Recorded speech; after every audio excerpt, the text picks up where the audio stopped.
I think for one comment for how you say the fat threshold, I want to make a comment there. I do have some clients who are overweight, quite overweight, and they have got no medical issue. That is, yeah. And then everybody will be saying, well, then that's great. Like they have no motivation. So they think, I don't have any problem. And then you can't motivate them to have a better health. So I don't think a good fat threshold is that good to me, because then people are not very motivated to get them back in shape. It's not just the blood sugar. It could be obesity itself.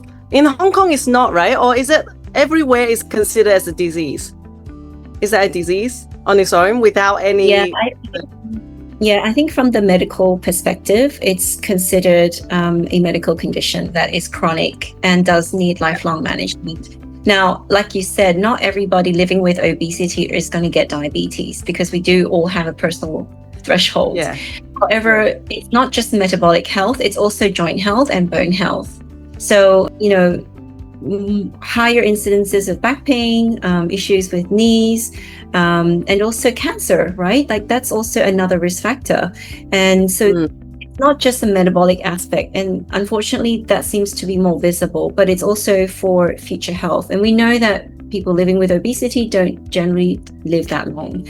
So there are other aspects to it. And perhaps I think ultimately then that becomes the reason why is important, what is important and why should they invest in this strategy for their future health, right? So, but having said that, there are some people who go, I don't have a very high fat threshold.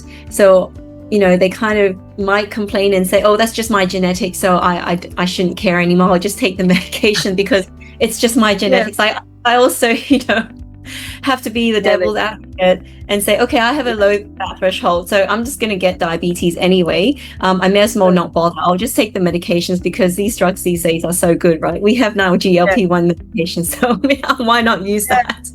I mean, that's a good point. Like people go for the shortcut.